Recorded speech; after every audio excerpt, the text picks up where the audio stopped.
क्या सर केजरीवाल के चाल से पंजाब बच गया? आज के जो मैं जब पंजाब से कई लोगों के फोन आए, बहुत बड़े पैमाने पे आज दिन भर पंजाब से लोगों ने फोन किया। उनका कहना है मेरे से जितना हो सकता है कि आकलन गलत हो उनका, उन्होंने कहा कि sir first party Akali Dal बनने जा रही है, कांग्रेस नंबर 2 पे आ रही है, ये पूर्वानुमान है। और बीजेपी उभर करके आई, पहली बार अपनी पहचान पंजाब में बनाएगी। और केजरीवाल का सुपड़ा साफ हो गया पंजाब में। कुमार विश्वास के इस पंच के बाद आपको क्या, क्योंकि अखिलेश केजरीवाल ने बहुत बेहतरीन ड्रामा कर दिया था चुनाव से एक दिन पहले, वो स्कूल वाला ड्रामा जिसको पूरा लुटियन दलालों ने ऐसे पेश किया। मैं बार बार कहता हूं कि दिल्ली एक शहर नुमा राज्य है और एक स्कूल के उद्घाटन को देश के तमाम टीवी चैनल ने दिखाया।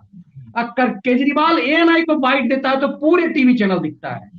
महाराष्ट्र इतना बड़ा राज्य है, इतना संपन्न राज्य है, गुजरात एक धनी राज्य है, पंजाब अपने आप में एक संपन्न राज्य है, मध्य प्रदेश बड़ा राज्य है, छत्तीसगढ़ है, इतने सारे राज्य, उत्तर प्रदेश है जिसका इतना आर्थिक मतलब उस बजट है उसका, ये किसके चीफ मिनिस्टर नहीं दिखाई देती। लेकिन लुटियन दलालों की नजर में केजरी रहता है। केजरी ने कुमार विश्वास के उस सवाल का जवाब देने का कि तुम खालिस्तानियों के साथ तुम हो या नहीं हो, खालिस्तान का विरोध क्यों नहीं कर रहे हो, पंजाब पर खालिस्तान का विरोध क्यों नहीं, इसका जवाब देने के बाद स्कूल दिखाया। क्या सर केजरीवाल के इस खेल का मतलब सही में खेल हो गया? और कुमार विश्वास के इस पंच का पंजाब के चुनाव पर आपको क्या लगता है, क्या इसका क्या इम्पैक्ट पड़ा? मनीष जी, बहुत बढ़िया आपने सवाल किया। पंजाब, देखिए पंजाब के दर्शकों को बता दूं, मैं पंजाब के बहुत ज्यादा एनालिसिस नहीं कर रहा हूं, लेकिन अभी उसका अपनी छोट जो ऊपर सरसरी तौर पर बताऊंगा। लेकिन आपको एक बात बताने जा रहा हूं आपके दर्शकों से, वो भी आप तक आप आज से आप लोगों से आज तक किसी ने नहीं उस एंगल की तरफ बताया होगा कि कुमार विश्वास ने इसके गुब्बारे में सुई चुभो दी। कुमार विश्वास ने इसके गुब्बारे में सुई चुभो दी क्यों कह रहा हूं? मनीष जी, ये गुजरात में चुनाव लड़ने गया, सारी सीटों पर जमानत जब्त। ये गोवा में चुनाव लड़ने गया पिछली बार, सारी सीटों पर जमानत जब्त। उत्तराखंड में चुनाव लड़ने गया, सारी सीटों पर जमानत जब्त। जब ये 2014 में उत्तर प्रदेश में भी, उत्तर प्रदेश में भी नहीं नहीं, अब उत्तर प्रदेश में तो मैं अभी आ रहा हूं। और उसके बाद 2014 में ये पूरे देश में लोकसभा का चुनाव ये लड़ा, सारी दिल्ली को छोड़ के सारी जगह पे इसकी जमानत जब्त हो गई। लेकिन पंजाब में 4 सीटें जीत गया, पंजाब में ये 22 एमएलए जीत गया। और बाकी इसका लुटियन दलाल इसके जिक्र नहीं करते, इसने जमानत जब्त होने का रिकॉर्ड बना दिया है। हिंदुस्तान में शायद कोई ऐसी रजिस्टर्ड राजनीतिक पार्टी नहीं है जिसके इतने प्रत्याशियों की जमानत आज तक जब्त हो चुकी हो। गुजरात में आपको ध्यान होगा, सूरत में ये जीत गया था नगर निकाय का चुनाव 27-28। तो ऐसा बताने लगे थे कि गुजरात में नई ताकत का उदय, जबकि सच ये था कि पूरी की पूरी कांग्रेस, जो कांग्रेस के सभासद लड़ रहे थे, वो शिफ्ट कर गए थे। कुछ उनके आपने वहां पार्टी से कुछ उनका विवाद हुआ, तो वो सारे प्रत्याशी आके उन्होंने झाड़ू का सिंबल ले लिया था। वो भी कोई इससे आकर्षित होकर नहीं, उन्हें कोई एक सिंबल चाहिए था बड़ा बड़ा, जो 27 लोगों के पास हो, और वो आके इससे लड़ गए थे। तो वो इसकी कोई वो नहीं थी। उसके अलावा गुजरात चुनाव में इसकी सारी सीटों पर जमानत जब्त। मनीष जी, अब मैं दूसरा बात बताने जा रहा हूँ कि ये इसका कारण क्या था। यह कारण वही था जो कुमार विश्वास ने उस दिन कहा कि पंजाब में इसकी मदद खालिस्तानी आतंकवादी, आईएसआई और सारी देश विरोधी ताकतें इसके लिए सक्रिय थी। वो पैसा खर्चा कर रही थी, बॉर्डर स्टेट है, पाकिस्तान से लगा हुआ है, इसलिए इसके एमएलए जीतते थे, इसलिए इसके सांसद जीतते थे। अन्यथा ऐसी क्या बात है कि पूरे देश में जमानत जब्त का रिकॉर्ड, और पंजाब में 4 सांसद जीत रहे हैं, 22 विधायक जीत रहे हैं। पंजाब की जनता को क्या अकल नहीं है? लेकिन वहां पे एक पूरा तंत्र है, वो खालिस्तानियों का, वो अपना मठों को, गुरुद्वारों को वो कंट्रोल करते हैं, और वहां के जरिए जैसे वो फतवे जारी होते हैं वो कर रहे थे। तो वो नाटक इसका शुरू होता। ये देखिए, ये नाटक मनीष जी हमेशा अंतिम 72 घंटे में होते हैं कि इनके यहाँ डेरे होते हैं, हम लोग के जैसे मठ होते हैं कि डेरों से संदेश भिजवा देना, गुरुद्वारों से संदेश भिजवा देना, फिर वो बिल्कुल फतवों की तरह ही वो काम करते हैं। लेकिन अब की वो काम नहीं हो पाया, क्योंकि वो कुमार विश्वास ने स्विच बोई, चन्नी ने चिट्ठी लिख दी और पूरी एजेंसियां सक्रिय हो गई। लेकिन फिर भी काम किसका हो गया? तो पहली बात तो आप समझ लीजिए कि ये पंजाब में क्यों जीतता था। अब आ जाए उत्तर प्रदेश पे। उत्तर प्रदेश में तो मतलब ये मेरे ख्याल से उत्तर प्रदेश के इतिहास में किसी पार्टी की इतनी जमानत नहीं जब्त हुई होगी, और 3 चरणों के चुनाव हो चुके, और आम आदमी पार्टी की स्थिति राजनीतिक भिखमंगों की तरह है यहाँ पे। अगर आपको ध्यान होगा, मैंने कहा था मनीष जी से, हम लोग करीब शायद 1.5 महीने पहले जब बात कर रहे थे कि इसकी जी हालत जो है बिना टिकट यात्री की है, जो किसी भी डिब्बे में लटक जाना चाहता है लेकिन कोई इसको अपने डिब्बे में लटका नहीं रहा, इसको ट्रेन नहीं मिली बिना।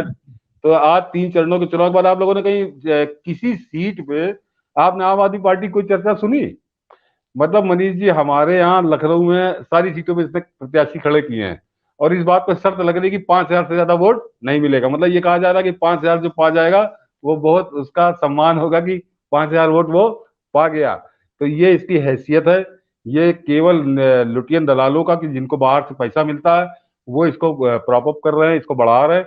गुजरात में भी, गोवा में भी इसकी बुरी हालत होनी जा रही है, उत्तराखंड में भी बुरी हालत होगी, और केवल पंजाब में, क्योंकि मगर आखिरी मौके पे जो स्विच बो दी है कुमार विश्वास ने, उससे इसका बहुत कुछ भांडा फूट गया है। अब आता हूँ मनीष जी वहां के रिजल्ट पे।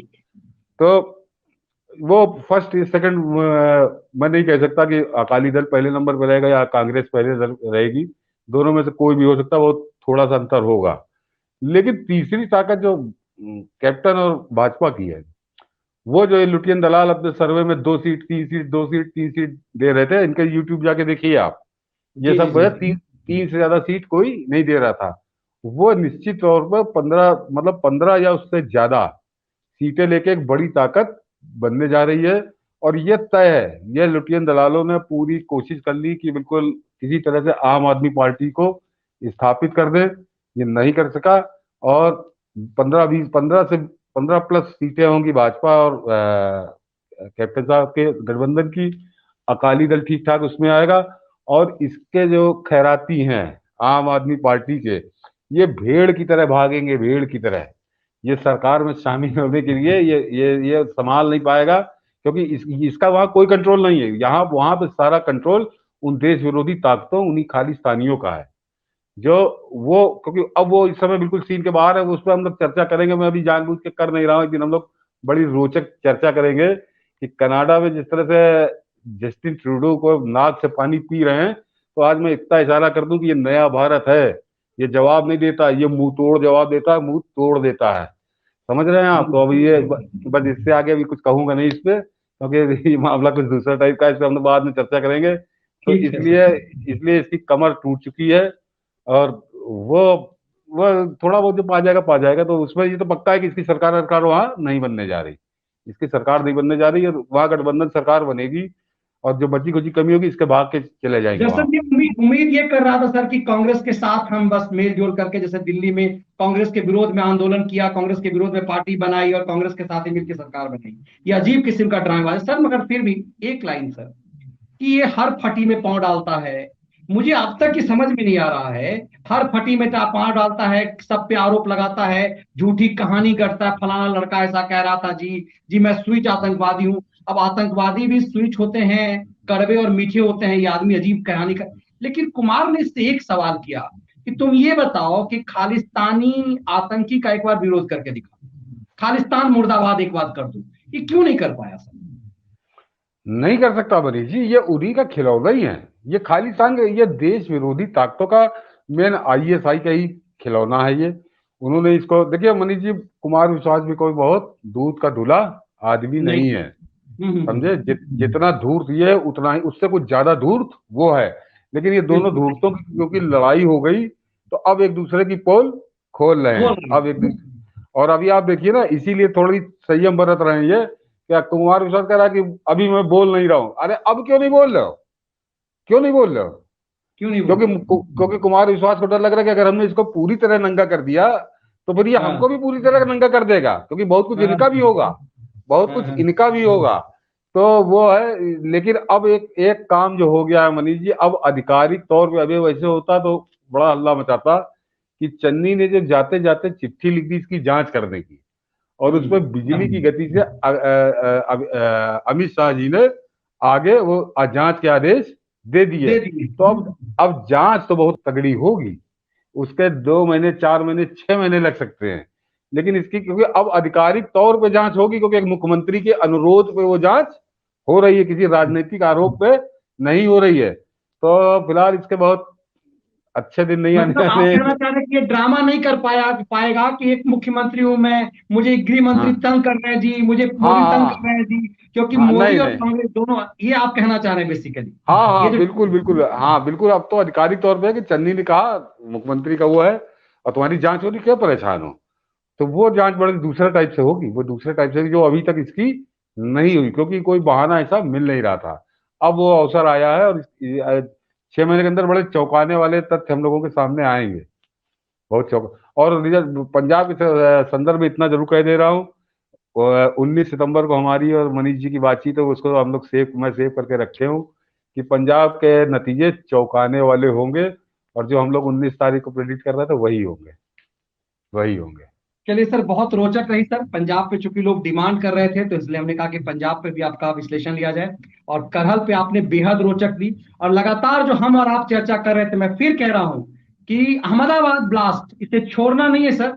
इसे मैं हाँ प्रयास हाँ भी कर रहा हूँ कि जजमेंट की कॉपी यदि मिल जाए आपको तो मैं आपको भी उपलब्ध कराऊं, या फिर हमें मिल जाती है उस जजमेंट में, क्योंकि आज पीएम ने ये इशारा किया है कि अदालत के आदेश की प्रति निकाल करके अदालत ने किस आधार पे जजमेंट दिया है उसे लगातार दिखाया और देश को बताया जाना चाहिए। आज उन्होंने हाँ क्लियर कर दिया है। और मुझे, मैं बार बार कह रहा हूं कि जब हम लोग अदालत कवर करते थे प्रिंट मीडिया में, तो एक दिन खबर आती थी कि आज इतने लोगों को फांसी हुई, फिर 5 दिन 7 दिन तक हम लोग उससे अलग अलग खबरें निकालते थे। इतने हजारों पेज के उस जजमेंट में सर बहुत कुछ होगा जो देश को बहुत कुछ। जानना चाहिए। और ये हाँ लिटियन दलाल छुपा रहे हैं, हम और आप मिल करके इसे खोलेंगे जरूर। हाँ मनीष, ये सर लगातार आपका सीरीज चला कंक्लूजन है। सर कुछ। नहीं नहीं, कंक्लूजन है कि अभी तक सब कुछ मन मुताबिक हो रहा है, विजय रथ उसी गति से आगे बढ़ रहा है, उसी भयानक गति से आगे बढ़ रहा है। साइकिल लगातार ध्वस्त हो रही है। अब समझिए, क्योंकि आधा करीब चुनाव हो चुका है, तो पिछला पहिया पंचर हो चुका है, अगला जो है वो होना बाकी है। और कोई विशेष इसमें सिर्फ इतना ही है। मतलब और वो, अब कभी साइकिल पर कोई सीरियल ब्लास्ट नहीं होगा सर, है ना? हाँ हाँ, फिलहाल नहीं होगा, फिलहाल नहीं होगा। चलिए सर, बहुत बहुत धन्यवाद सर, शुभ रात्रि, बहुत आभार आपका शुभ सर। रात्रि, शुभ आपके रात्रि। इस ज्ञान और आपके इस रिसर्च का लोग लाभ बहुत ले रहे हैं, और हमेशा जो है इसकी तारीफ करते हैं कि इंसाइक्लोपीडिया है सतीश सर। तो सतीश सर की तरफ से आप सबको बहुत बहुत आभार, बहुत बहुत धन्यवाद सर, शुभ रात्रि सर।